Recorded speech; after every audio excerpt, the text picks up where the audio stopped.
Orang Bedui itu kalau ngaji sama Nabi itu lebih unik timbang yang soleh, timbang yang pinter. Sehingga banyak ilmu itu ditemukan dari orang Bedui. Karena cara berpikir itu aneh. Kalau orang soleh, orang waras kan berpikirnya ada aneh, standar. Jadi orang Bedui itu aneh. Pernah suatu saat Rasulullah itu khutbah cerita kiamat. Wah, dahsyatnya kiamat kayak apa? Semua orang diam nangis semua. Orang Bedui enggak, lebih cerdas. Ini Nabi itu aneh. Cerita kiamat kok udah ada tanggalnya ini gimana? Orang nangis semua karena dahsyatnya kiamat kayak gitu. Bumi dihancurkan, wus. Pantas sudah nangis dewi-dewi. Ya ono sing nangis pabrik banyune macam-macam ya. Ini kalau kiamat gimana di perjalanan air kemasan saya kan orang mikir mikir dewi-dewi gitu. Tapi ini enggak. Orang Bedui cara berpikir tuh enggak. Malah ya Rasulullah, mata sa'ah. Engkau itu cerita kiamat tapi enggak jelas tanggalnya. Kalau cerita kiamat ya harus jelas dong kapannya. Jadi unik. Jadi cara berpikir sahabat kaget semua loh. Kaget. Karena gak kepikiran. Nabi a'radu anhu, a'radu itu mengabaikan. Banyak sahabat yang menganalisis lam yasma'kan. Nabi memang gak dengar sehingga mengabaikan. Ada yang analisis lagi sami'a wa kariha. Sebenarnya Nabi dengar cuma gak berkenan karena tengah-tengahnya khutbah kok tanya. Tapi si Arabi ini cerdas. Masuk akal kan? Misalnya mau pilihan presiden, orang mesti tanya kapan kan gitu. Ya kan? Mau ganti presiden atau ganti bupati, takarannya orang kan kapan? Kayak Mas Akom jadi wali ndak? Pertanyaannya kan kapan? Kalau jatuhnya kan sudah ya. Sehingga tanya, mata sa'ah ya Rasulullah. Lama-lama Nabi diangen-angen, bener juga orang ini. Saya cerita kiamat kok gak jelas kapannya. Ini Nabi menjawab.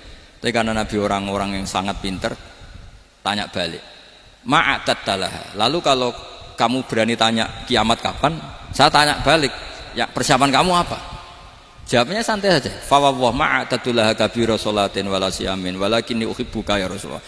Saya enggak menyediakan apa-apa, sholat saya biasa aja, maksudnya standar. Ya kira-kira 5 waktu pas. Ya jenis saya lah kira-kira gitu. Wala kabira siyamin, dan saya puasa ya standar saja pas. Walakinni uhibbuka ya Rasulullah. Tetapi saya mencintai engkau ya Rasulullah. Jawabannya Nabi apa? Almar'u ma'aman ahabba. Sebagian riwayat anta ma'aman ahbabta. Jadi hadis itu populer tuh barokahnya wong desa tadi. Andai kan dia punya etika maka sowan dulu tanya 4 mata. Itu jadi hadis ahadi. Tapi barokahnya dia selonong di depan umum. Zaman Nabi khutbah itu jadi hadis mutawatir. Jadi kadang barang baik itu barokahnya orang yang enggak baik. Maksudnya su'ul adab. Tanya gitu kan su'ul, tapi itu barokah. Akhirnya hadis itu mutawatir karena didengar ribuan sahabat yang mendengarkan khutbahnya Rasulullah.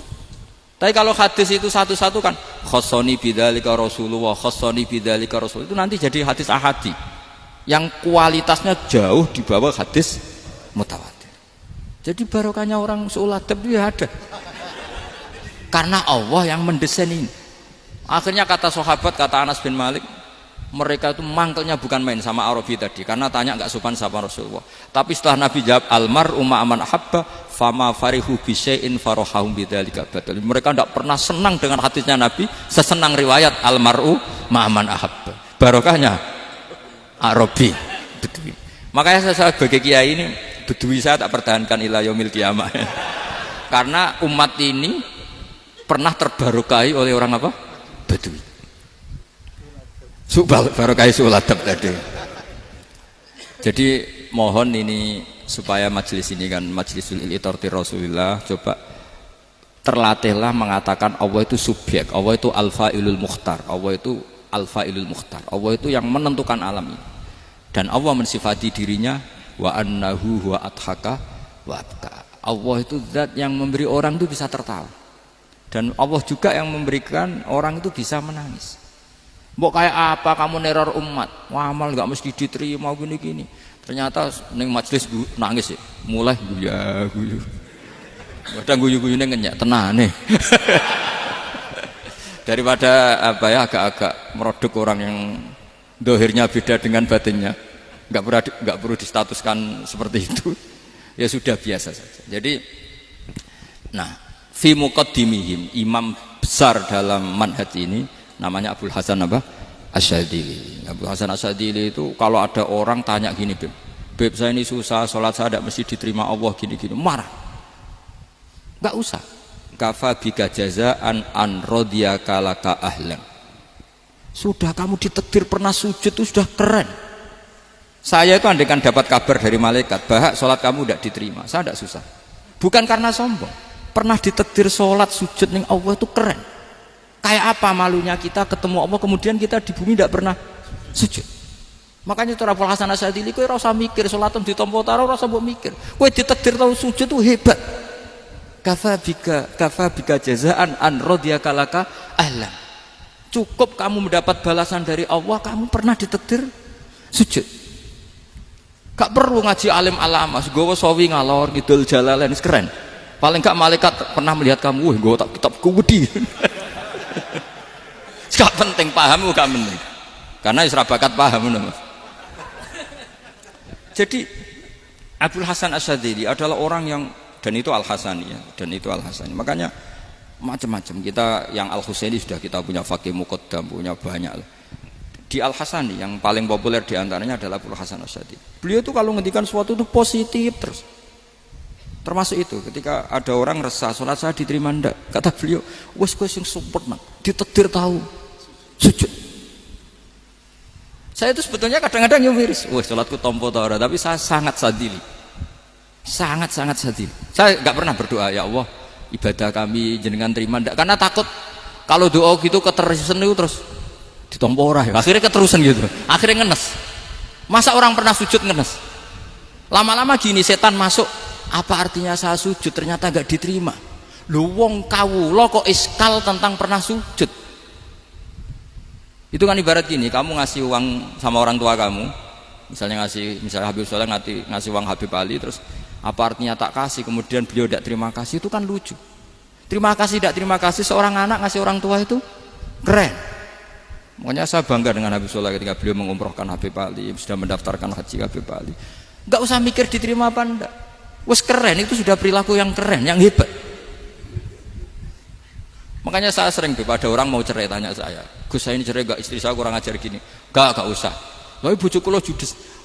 Uang di bojoku wis keren. Paling gak kowe ra darani jomblo.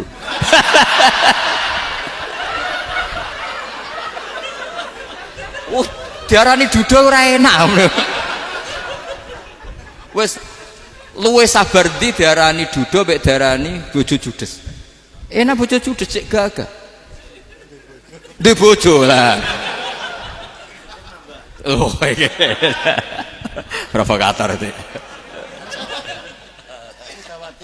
Jadi kafabika jazaan an radiyaka laka ahlan, sudah ditakdir pernah sujud itu sudah keren. Dulu ulama ala hadan nampak. Ulama dulu cara berpikir seperti itu. Makanya ulama dulu kalau nafsiri wasjud waqtarib sudah pernah sujud. Di Quran enggak pernah ada ayat wasjud lan sujudo sira ingkana kada wa kada ingkunta mutayakinan bikobuli sujudi, kan ada sujud ya sujud saja, tidak usah mikir makbul apa tidak makbul.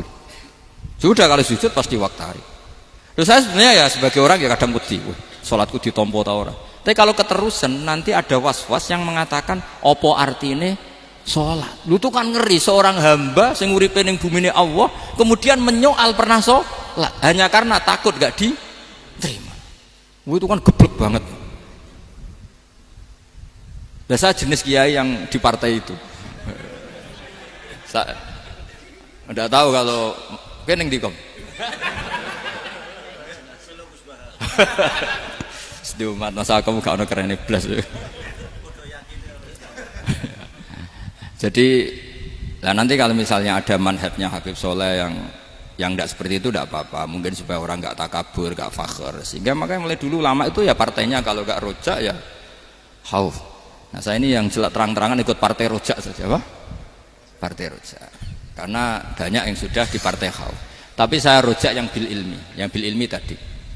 Makanya Sayyidina Umar radhiyallahu anhu itu yang namanya sama sujud. Saya itu punya kitab. Habib Soleh pernah tak tunjukin tulisan tangan saya. Muji-muji sujud. Sayyidina Umar ketika ditusuk seorang kila itu Majusi ya. Abu Lu'lu' terkenalnya itu. Itu Hulamul Mughirah terkenalnya itu. Ditusuk, dia sahabat, beliau sahabat, wali. Jadi nusuk Umar tuh kayak apa? Nusuk Mas Akom aja dosa besar, apalagi nusuk Umar. Itu ketika ditusuk, dia itu ya punya dendam, namanya manusia itu punya dendam. Maksudnya namanya orang kan mangkel sama yang nusuk. Kalau orang mangkel itu inginnya kan yang nusuk itu masuk neraka. Tapi apa kata Umar? Ngendikan gini, tanya pertama, yang nusuk saya siapa? Orang Majusi. Orang Majusi, Hulamul Mughirah. Alhamdulillah alladzi lam yaj'al maniyati biyadi rajulin lam yasjud laka sajdatan yuhaju biha indaka yaumal qiyamah. Saya itu senang Gusti, yang nusuk saya orang yang nggak pernah sujud sama jenengan. Jika kalau saya dendam supaya dia masuk neraka, saya nggak takut orang itu nuntut sama saya. Tapi kalau dia pernah sujud, pernah sholat, kemudian dia masuk neraka karena nusuk saya, kemudian dia berargumentasi, saya pernah sujud ya Allah, kenapa engkau masukkan neraka? Saya tidak berani jawab ya Allah, saking hormatnya sama yang namanya sujud.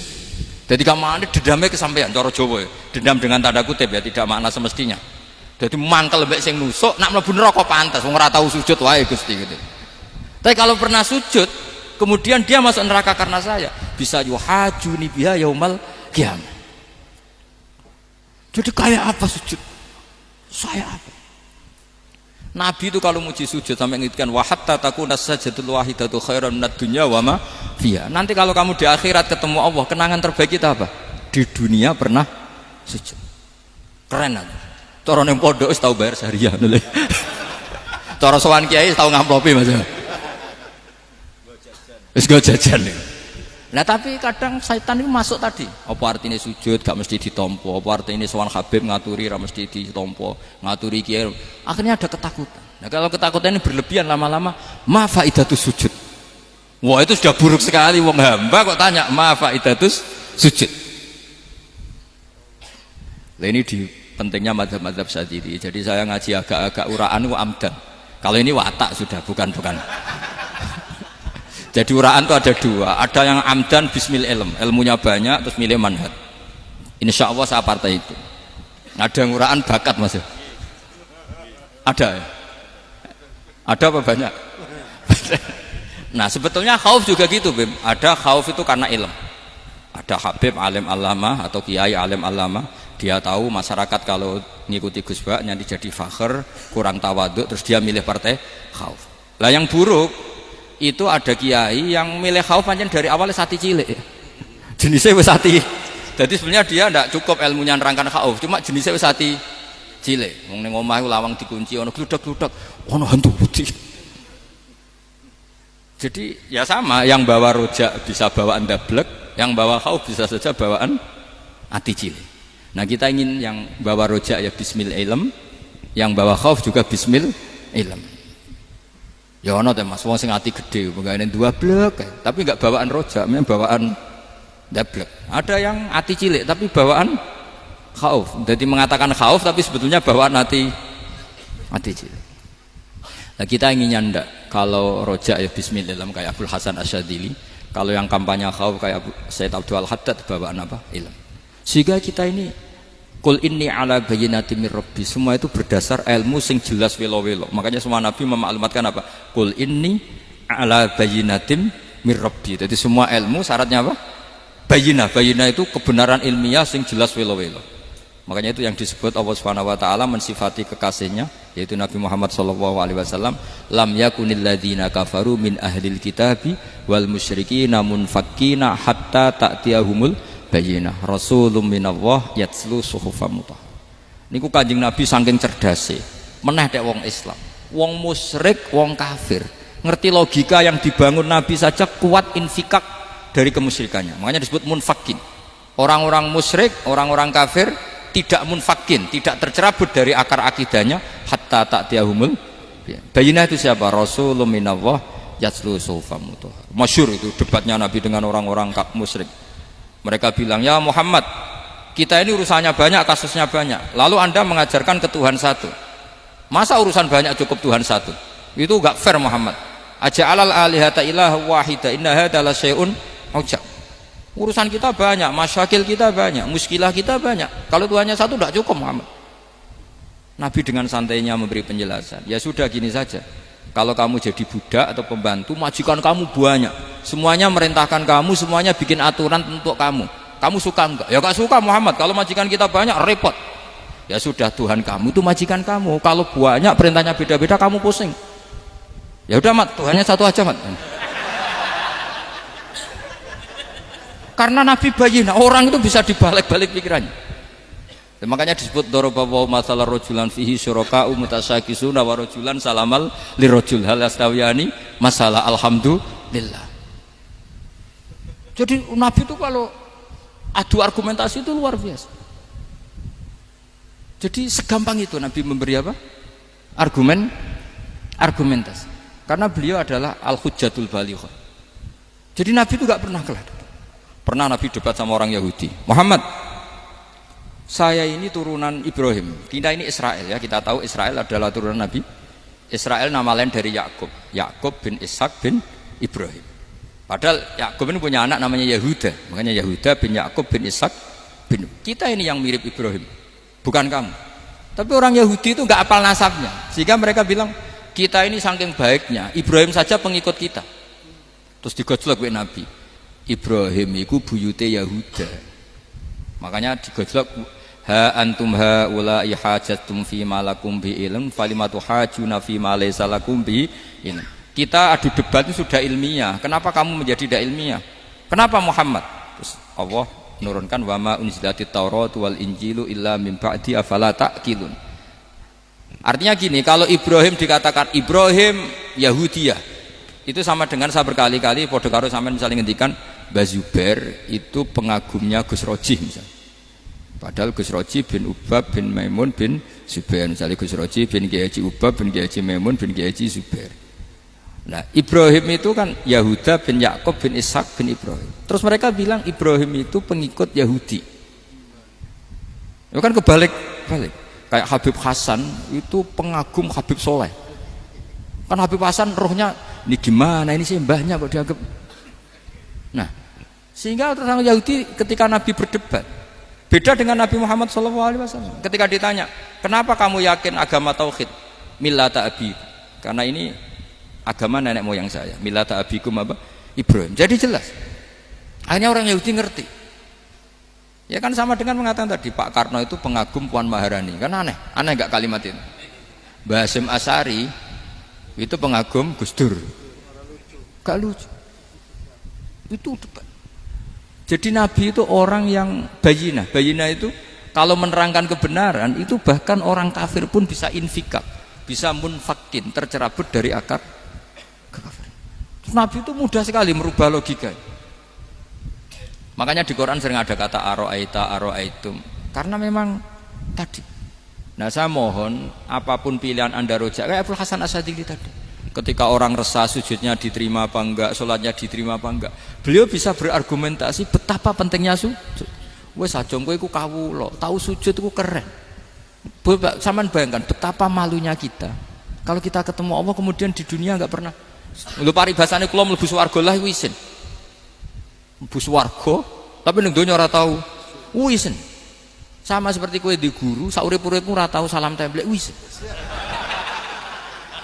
Kira-kira seperti meskipun salam templek ora penting. Ya ora penting to, misalnya soleh salam templek 50.000 duwe wis akeh ngono kan. Nak masakom penting kudu rokok. Itu bukan nilainya kok, betapa malunya kita.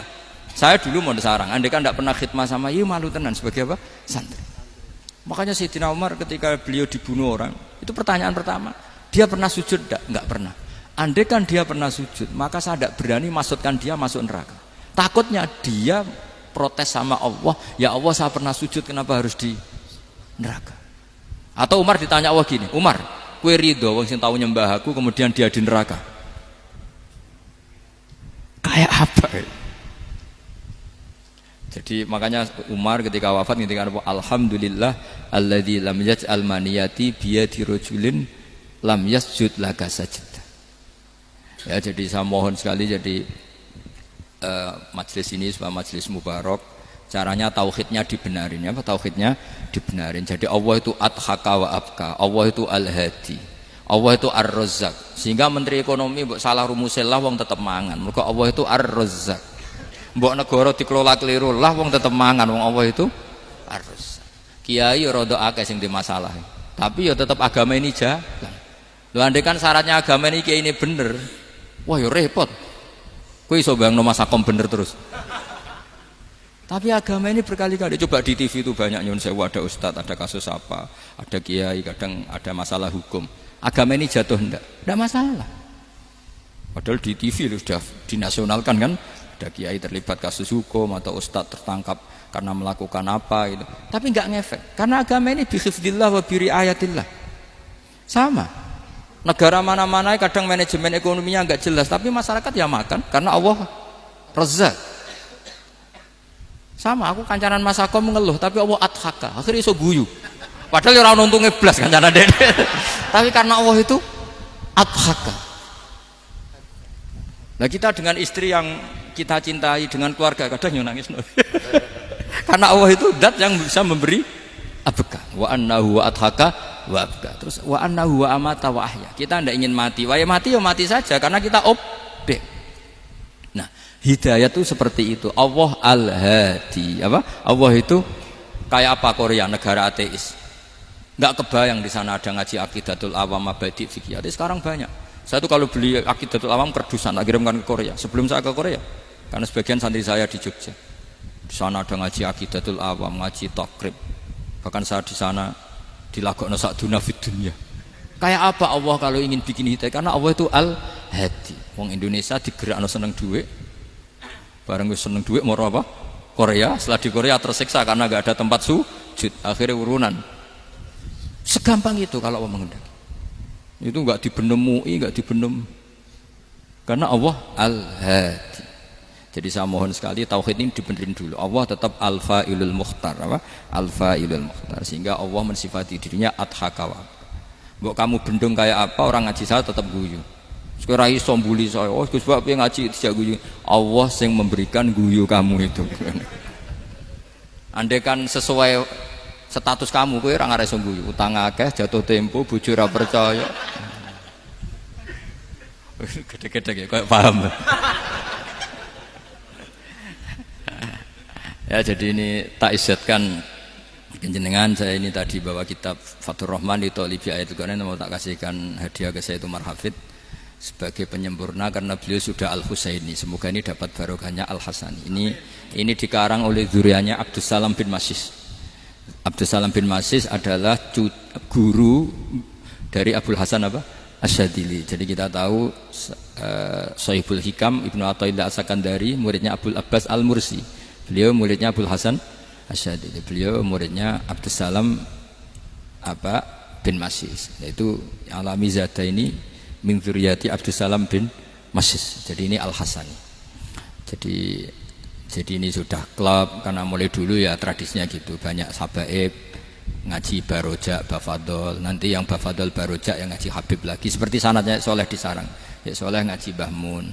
Tapi Mbah Mun ngaji Sayyid Alawi Sadat ya. Ngaji Sayyid Zaini Dahlan, nanti setelah Sayyid Zaini Dahlan ngaji Ajam lagi Usman Adim Yati. Jadi ya biasa mulai dulu silsilah ya seperti itu. Jadi seperti dulu Ibnu Abbas termasuk Qorobatul Rasulillah. Jadi dulu Qorobatul Rasulillah itu Bani Hasyim sama Bani Muttalib. Tapi kalau sekarang ya tentu para sadat, para habaib. Dulu biasa Ibnu Abbas ngaji ke Zaid bin Sabit. Itu Ibnu Abbas yang